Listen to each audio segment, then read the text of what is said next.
All right, ladies and gentlemen, as of about a few weeks ago, they have added a few new units into the collection of 7 Deadly Sins.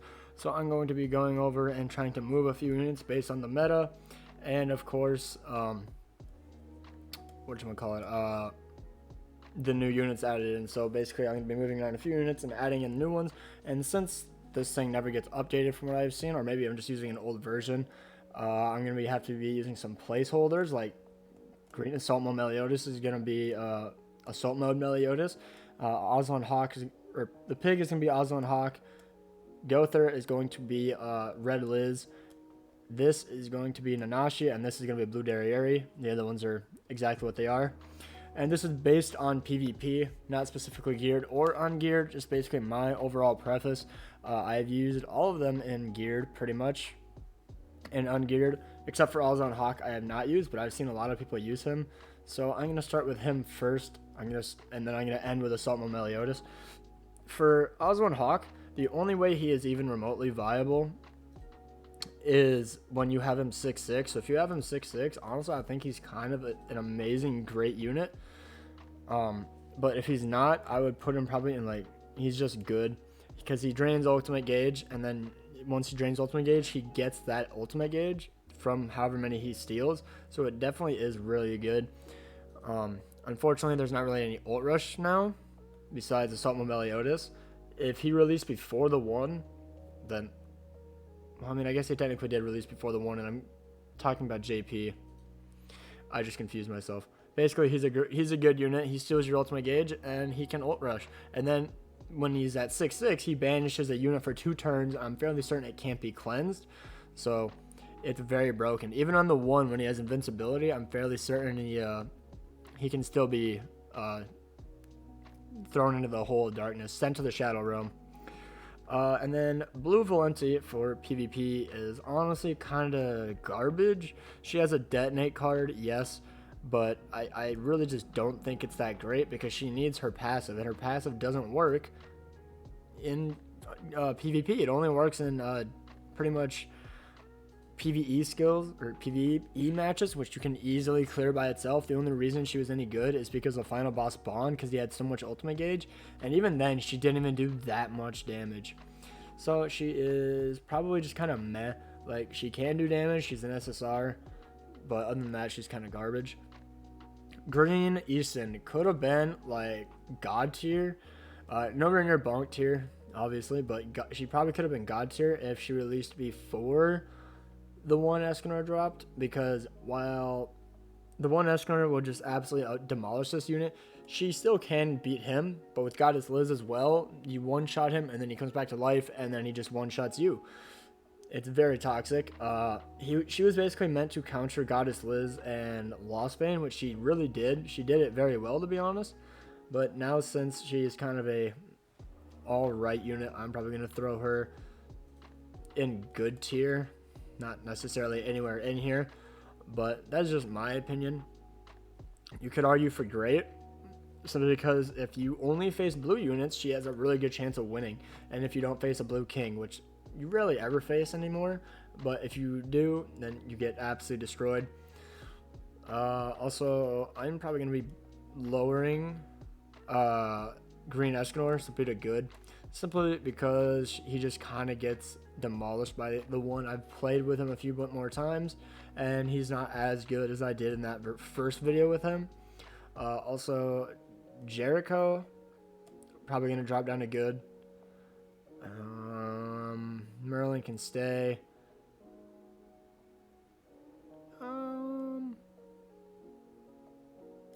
Oh, Blue Arthur's not supposed to be there. That was for the thumbnail. I was like, wait, why is he up here? I'm like, oh. Green King, nope, he's just honestly good. Like, if you don't go first, you just get annihilated because he's so squishy.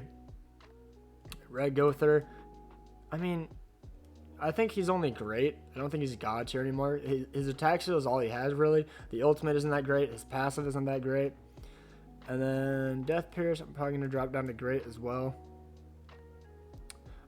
Where's Ludo? He's in good. I'm going to put him up to great, simply because I have used him a bit more, and he really does work. well, with the current meta in the game.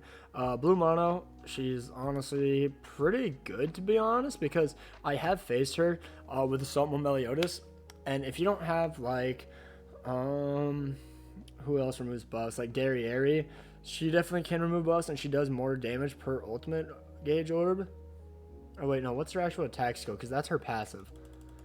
I think, no, her AoE blocked out all ultimate gauge, which really helps at level 2 for 1 turn, and then level 3 is for 2 turns. And then she removes buffs at level 1 with her like regular attack, which is really, really nice, because then you can strip away Droll's buff against a Soma Melee, or strip away an Elizabeth shield. So she's actually pretty good, I'm not going to lie. Blue Derriere, much better than I thought. I have tried her on gear PvP. I just don't have a viable like gear set for her. So I actually think she's actually pretty good. She just needed a bit more tankiness. Like, her taunt isn't that great, but her removing of buffs is honestly phenomenal. It's really, really good. It counters the regular like Assault Meliodas team.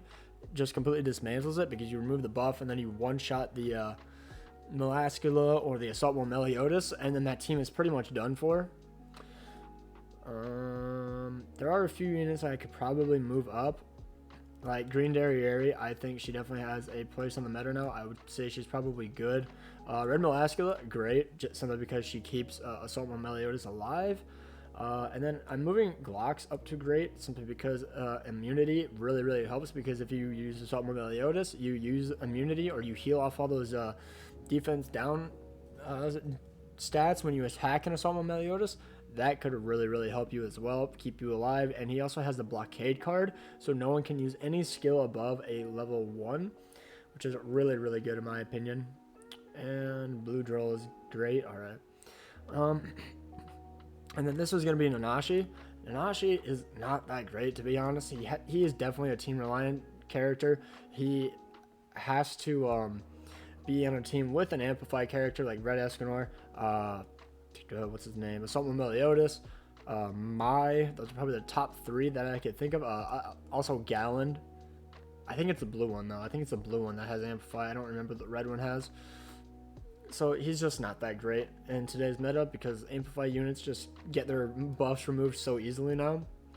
And then this was going to be red hair Liz. Honestly, she's just damage. She's kind of just meh. She only does like basic raw damage, and she has the Escanor's attack, so she can push ultimate gauge a bit easier. But other than going against Grey Demon, even though she can't even hit it, she's kind of just a garbage unit overall, which is why you should not have summoned on that banner. So I only summoned because of Easton, because she was actually really fun to use for like a week or 2. And then Assault Meliodas is honestly a great unit. Simply because the team he has is very toxic if you don't know how to counter it or anything. If you're very new to the game, it was probably one of the most frustrating teams to play against. And when you think you can kill, but you just don't get that lucky crit in, like I've done multiple times, or you just somehow can't kill him, or you forget that there's a taunt somewhere on the team and you can't kill Meliodas, he gets absolutely buffed. He will probably ult, he'll get like 10 stacks, and then he wipes out your entire team in one move. It's honestly a lot of fun. I think Assault Meliodas is a lot of fun, just not absolutely viable like Escanor, Gother, Goddess Liz, and then like Gil Thunder or Death Pierce in the back, or Escanor, Green Gother, and Green Diane. Honestly, where is she? Oh, Green Diane should be up here. Honestly, I think yeah, I must have moved some stuff around while I was doing the thumbnail. I think it looks alright. I'm probably getting yelled at in the comments because I didn't see it, but yeah, this is the new and improved-ish tier list. I wish I could see the entire thing, but you can't. So anyways, guys, hopefully you guys enjoyed, and let me know your opinions in the comments, and don't bully me too hard. Thank you, and I hope you guys have an amazing day.